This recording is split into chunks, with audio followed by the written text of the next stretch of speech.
Welcome to Security Nation, an ESA podcast that brings you the voice of electronic security and life safety. We bring on security pros to discuss the latest industry happenings, new technology, and best practices, telling your story to become the ever-present voice in an ever-changing industry.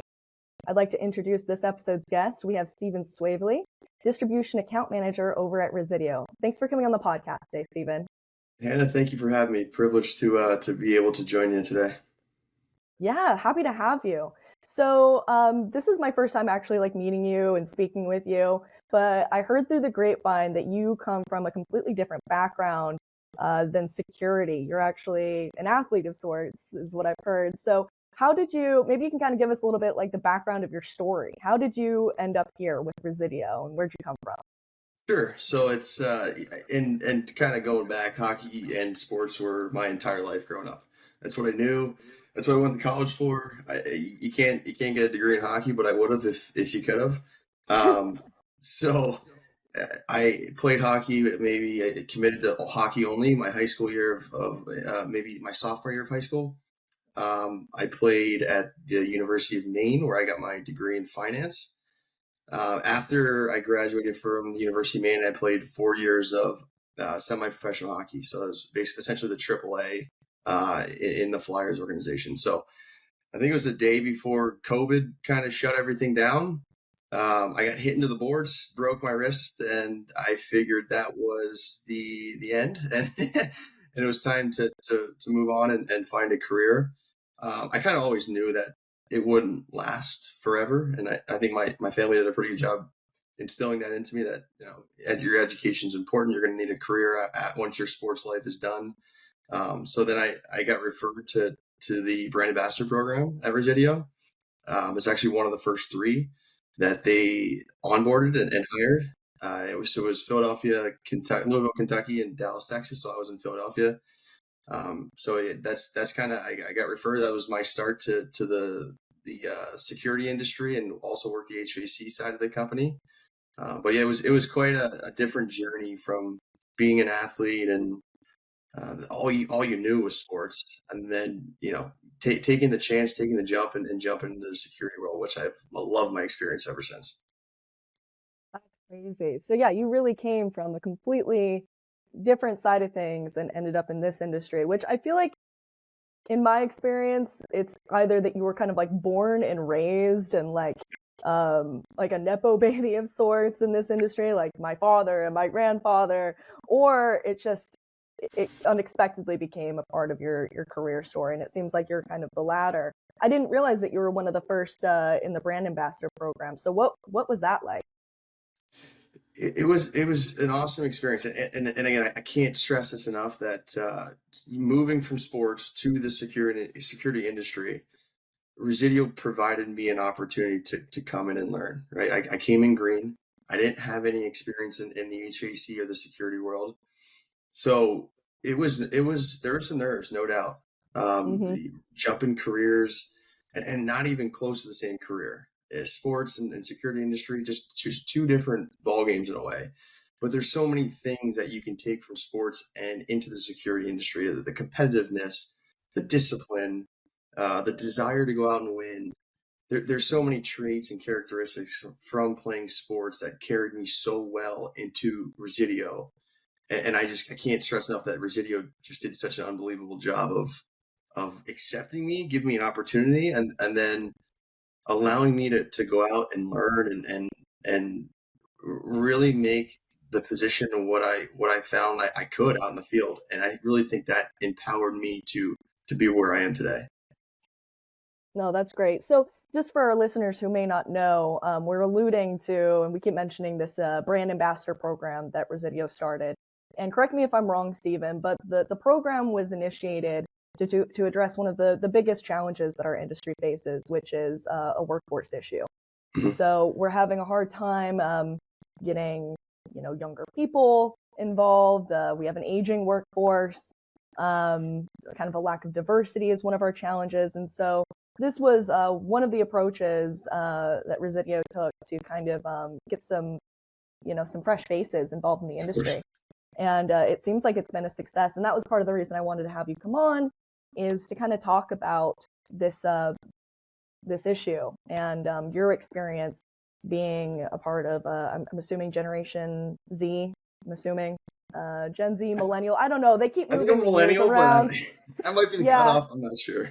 I think I am a geriatric Gen Z, as they call it. But anyways, kind of what can we do as an industry to garner some interest and show people that there are career paths here and there is upward mobility here? How did they get you attracted and involved? Like, what are things that you noticed when you first started? Well, I think the first thing and the most obvious thing was an opportunity, and that's kind of all Mm-hmm. you can ask for as a professional of any trade or any profession is just an opportunity to go out and win. Like if I look at it in terms of what I if I applied for a job in the security industry with no experience, would I have gotten it? I don't know the answer to that question. But because there's a program developed for individuals looking to learn and grow and really start a career, and that's what I always say about Residio and the security industry is it's a career. It's not a job. It's a career. And Yeah. once you're in the career, and Jason Lutz, I know you know Jason very well. He told me once you're here for a certain amount of time, you'll see why you won't leave. And I completely understood that after my first year at Residio. Just the opportunities, the growth opportunities, how different every day is. Like I always thought, going from hockey to any job or career would be a challenge because of how difficult and demanding a playing sport was. But the security industry is just that, and I think it just aligned with what I did in my whole life of that never quit and always trying to win mentality. I just carried that over to the security industry. But yeah, I mean the BA program, the brand ambassador program, just gave me that opportunity. And without the opportunity, I don't know if I'm in the industry today. So certainly that was the biggest way in. So basically, yeah, if I'm hearing you correctly, and maybe like to summarize, is um, maybe we need to start opening up certain positions specifically with the expectation that this person is going to be green. This is an entry level Yeah. position. And we can't select for people with, 10 plus years experience, all these certifications already. We need to kind of build out maybe a training program. We need to build out something for these newer people and show that they have a path forward, like you said, building for a career versus a job, but creating that opportunity first with the expectation that this person is going to be new. This person is going to be green and Yeah, selecting for that. and Gen Z, even millennials. I think a millennial. Back to that conversation. I'm pretty sure millennial, but there's so Yeah. much talent out there, right? And you may Hmm. not have the experience day one, but if the opportunity is flexible and allows you to go out and make mistakes and learn from them, and grow yourself in terms of shadowing customers and learning products and just being there to understand the pain points and the successes. Like that's how I learn. I to be able to get out there right away and just kind of be 1% better every day I'm in the field talking to customers. That's what Residual allowed me to do. Hmm. I think there's kind of this notion that younger generations just don't want to work. They just don't want to work. I think we hear that um, all the time. Um, has that been your experience? I mean, you're working with several other people that are younger. Do you think that's the issue, that younger generations just don't want to work, or do you think that they feel that there's some other reason that's halting them from joining the workforce? I don't think that's the case at all. I mean well, after I was a brand ambassador, I took the brand ambassador supervisor position in the Northeast. So Mm, a lot of my team was Gen Z. So I got a ton of experience with Gen Z, getting to know them, and I don't think it's they don't want to work at all. I think it's uh, really having a clear purpose and a path mm, in a career to be able to say if I can accomplish this in a certain time frame, I want to grow to this. And I think that's where Gen Z resonates the best of um, almost short term success, but certainly long term success and where they can grow to in a company. so kind of they want to see that there's going to be maybe perhaps like a return on their investment that they're giving in a company. There has to be a purpose or uh, some kind of forward trajectory in order for them to invest in it, or is it just like an issue of opportunity? No, I mean, maybe a combination of both, right? Yeah. I was privileged to be able to have the opportunity to come in green, but there's not enough opportunities to come in completely green. Um, but yeah, I think Gen Z and the younger generation, if there's a purpose, there's a hunger, and they're going to go try to achieve the goal. So to answer your question, I would certainly think it's a combination of the two. But I Mhm. just know so many people in the Gen Z um, age frame that are hungry to go out and win and make something for themselves. I mean, I'm about to be a father of my first daughter in just a short week. So there's a Yeah. purpose for me, right? So Yep. coming into this industry, understanding that this was a career and I could be hungry and go out and win and do everything I could to grow. There's a bigger purpose to my life as well. And Residio and the security industry just kind of align perfectly with that. So how important are things like flexibility and mentorship in choosing where to work in this industry? They're massive. We'll start with mentorship just because I've had unbelievable experiences with mentorship. And I also think mentorship is two-way. I think Gen Z and the younger community is very tech forward and tech savvy. So I think there's an opportunity for Gen Z to mentor a different generation in this industry. But from my experiences too, I've had some of the best mentors I could possibly ask for, and not only not telling me what to do, but being there for some failures and to share the successes and to kind of get me back on track to make sure I'm where I'm supposed to be in my 6 months, my 1 year, my 2 year in the company. So mentorship is huge to me, and I think that's one of my goals in the future is to be a mentor to younger generation, to share my experiences and really show that doesn't matter where you come from. This is an industry for everybody. And then I think flexibility is also massive because I would I was never micromanaged in this industry, and I say that because when I used to go out into the field, there was no do this, do that, and you can't do this or that. It was go out and learn, shadow customers, shadow professionals, ask questions, engage in conversations that lead you to learn. And to me, and it's maybe not everyone's how they learn, but it was exactly how I needed to learn to be able to grow every day. Yeah, absolutely.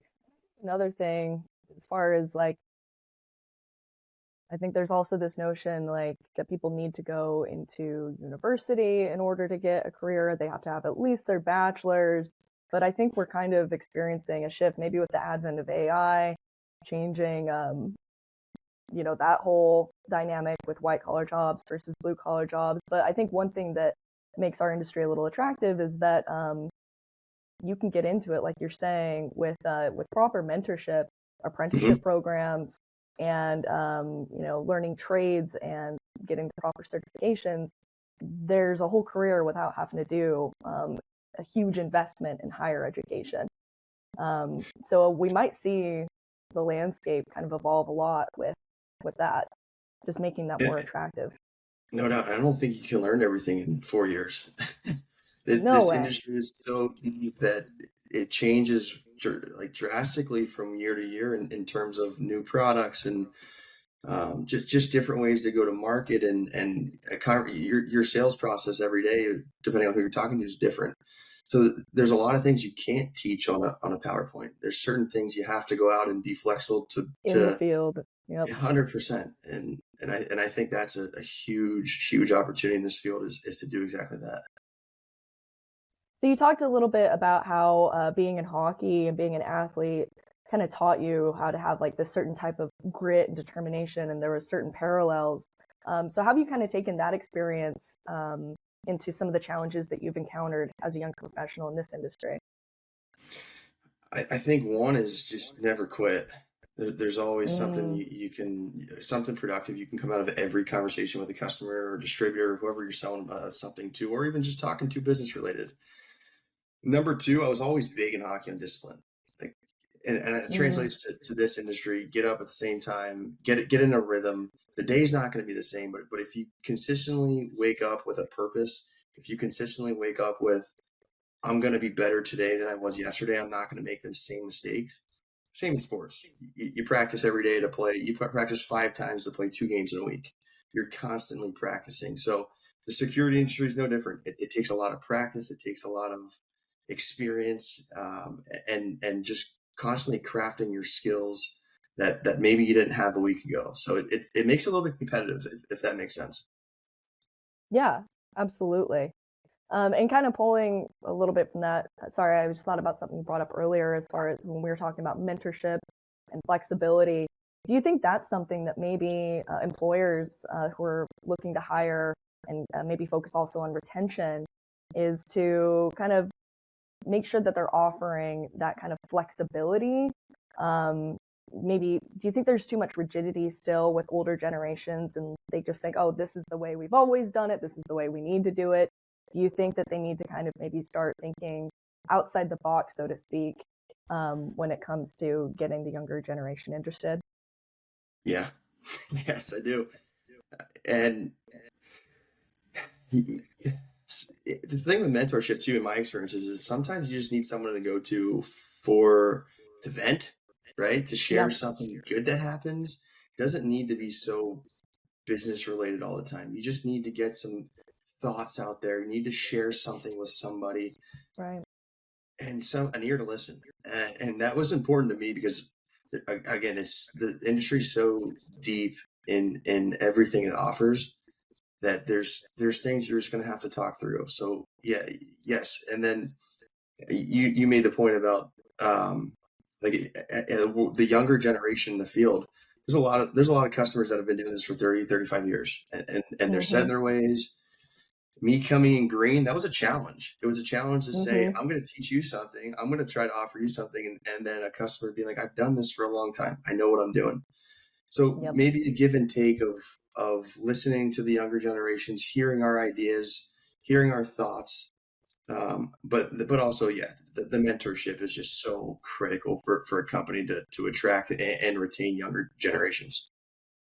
Yeah, well, just knowing that there's things that we can learn from each other, kind of No doubt. developing this mutual respect, I think is huge, and maybe one of the pieces that could be missing. I feel like it's always like one generation just dogging on the other No generation. doubt. And it's just, Absolutely. and it's just it's so funny. It's like it's not a competition, right? Aren't we all in this together? I mean, it's like kind of silly at the end of the day. It's always, yeah, older and younger people just at each other's throats, and it's kind of silly. Yeah. So, oh wow, I can't believe we're already like almost 20 minutes in. But I guess like kind of looking forward a little bit. How do you feel? How do you feel like the industry is evolving to meet the expectations? Do you feel like we're moving in the right direction? Do you think it's just we're kind of gonna be forced to move in another direction? How do you feel like it's going? Like the cultural pulse, so to speak. I think it's. I mean, I don't know how it was 5 years ago, but in my experience is I do think the industry is moving in the right direction. Hmm. I think every day there's been more conversation on my side with customers who have been there, like I said, for 30, 35 years and back and forth and listening to ideas. I think it's been more receptive in the past couple of years than maybe when I first started. And that's probably just because I didn't necessarily know the questions to ask. Um, Mm-hmm. but after you get some experience under your belt, I do think the industry is receptive in hearing younger generations and Gen Z and even millennials and sharing ideas and listening and kind of what you're talking about, the two-way mentorship and the two-way learning curve. Um, yeah, I wouldn't say we got to go in a different direction. I just think it's time that more Gen Z, more younger generations enter the industry. That it's going to have to continue to go in the right direction. But I wouldn't say there's any massive roadblocks today that that younger generations can't step into the industry. So, do you feel like with you being, I mean, like you said at the top of this, you came from hockey, Hmm? completely separate from our industry. Do you feel like that was a disadvantage at all, not really knowing much, or do you feel like um, your story could be other people's story and it works out fine? It's fine if you come from a different background as long as you have the proper support. Like, what was that experience? And I guess what advice would you give to people who haven't been in our industry who are considering it? What are some things that they could do? I think it's an advantage of my background, and I think it absolutely could be a lot of people's stories. It doesn't have to be hockey, it doesn't have to be sports. Just knowing that you can come from an industry that really has nothing to do with the security industry or what Resideo does. But if you take what you've done before and the characteristics of being disciplined, um, being motivated, and I know that sounds cliche and all, but you really do have to be disciplined in this industry to really thrive. But yeah, in my opinion, I just think the younger generation, they need a place to start, and whatever experience they have in their past, it's the characteristics that they've grown up with and they've take from what they've done and carry it into the industry, and I think that'll serve them just fine. How is that like discipline kind of like look like or play out in your day to day or in your work um, in the industry? What does that kind of look like? Yeah, so I always thought of my week starting on a Saturday, and I would plan out the week on a Saturday, and then Oh I would wow. Sunday night I would kind of make sure I had the right plan in place and kind of review the week before to plan my week ahead. And then I would get up at the same time every morning. I would have a similar first hour routine. And then when I would jot notes at the end of the day to kind of recap everything I've done. And that way, if it was Monday and I had a call in the morning and it became Friday, I didn't forget what I did on Monday. I could follow up with customers. I could follow up with distributors. It kept everything a little bit more confined for me to be able to re-engage later down the road.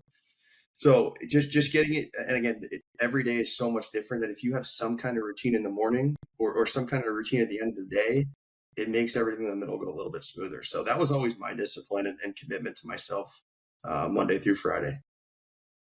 That's excellent. Yeah. So I think yeah, knowing to be able to like put those practices into play, you'll kind of see the fruits of that pay off later as No you doubt.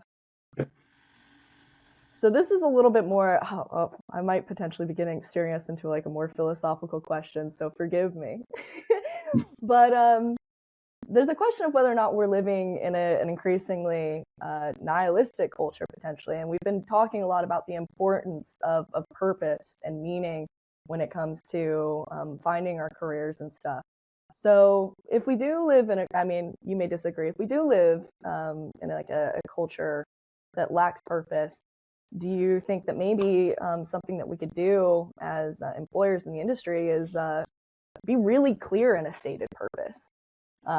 Make sure we're really driving that, because maybe people don't know how to find that on their own, and so we need to have something to offer to subsidize that, so to Yeah, and speak, or I think substitute that. without a clear purpose comes complacency, Yeah. and that's certainly not a trait to succeed. Mhm. But having purpose sets you up for a career essentially, and Mhm. having clear cut of what you do matters, right? And that's what Mhm. Resideo taught me. What we do absolutely matters. It protects families, it protects houses, it protects your assets. That's a purpose in itself. So Mhm. and then the second purpose is where do you see yourself in a year, 2 years, How is this going to help 5 years, you 10 years? personally? Yep. Yeah, and I think it's back to my comment at the beginning of having a family. That's a purpose, but that ties Mhm. into my work life of I want to have a career, I want to be successful, and the Residio has provided me that clear purpose and that clear path to grow, and everything just kind of ties in. So yeah, purpose is certainly with Gen Z especially uh, pretty impactful. Yeah, because I think from my observation, it's interesting with with Gen Z. I feel like a lot of us do have this feeling of like, okay, there's a big problem, like Right. existentially, there's a big problem. And I think there's a percentage of us that go a little bit more doom and gloom, nihilistic, where maybe Hmm. that's where we get a lot of the complaints directed at that Hmm. side of culture. But then there's also this other side where it's like, okay, yes, there are problems with our society, but what am I going to do about it? And there's certain people that are really good at kind of conjuring up their own purpose and conjuring up their own meaning. And it seems like you're really good at you have that kind of discipline and determination to seek Yep. out those places that'll give you that purpose. But in my opinion, I don't think that this other percentage of our generation are necessarily lost. I think that we just might need to be more direct in giving them opportunities with a very clear call to action, so to speak, with a very clear, this could be your purpose. So I don't think that we necessarily are a lazy generation. I think if anything, we just kind of get a little bit, I don't know. We don't know where necessarily to look. So maybe we need to shout a little bit louder to those people who don't know what to do next. Yeah, no doubt about it. And I think you said we're not lost. It's just there's just so much. Again, there's so much talent to go find, and there's Yep. there's so much hungry talent out there to go out and make something of themselves. And I shout this from the rooftop. Like this is an industry that you want to be in. This is and if the security industry can go find that talent, that hungry talent, that can't lose mentality talent, that growth mindset talent. There's plenty of people out there that want to work and want to succeed. Absolutely. Absolutely. So I think we're coming to kind of like our closing message. I guess lastly, like if you had like one closing remark or something that excites you the most or a piece of advice that you would give to our listeners about the industry, or whether it's from the hiring side or from the person who's looking for a potential career, closing message, what would it be? I'm going to make this a little bit personal, just because Yeah. this has always been my like everything that I've always lived and done in my life. I think my one piece of advice is stay and be as competitive as possible. And that's just not the work life. That's everything you do in life. Like I can't play a board game without getting angry or extremely happy that I won, right? I'm just overly competitive in everything I do. And if you can be competitive in an interview process, if you can be competitive in your first 3 months of a position, it's just going to set you up for long-term success. So I would certainly say that's my message: be as competitive as possible. Absolutely. I mean, it can't, it's only going to help you to have that kind of that grit and competitive edge. Always keep your edge. It'll serve you. Yep. Awesome. Well, thank you so much for your time today, Steven. I really appreciate it. And thank you again, listeners who tuned in today. Make sure you subscribe. We're on all podcasting platforms, and the video version is available on ESA's YouTube. If you're curious about how ESA membership can power your business, please feel free to visit our website at esaweb.org. Take some time to schedule a discovery call with our membership team. You'll be happy you did, and have a great day, Security Pros. Thank you so much for having me, Hannah.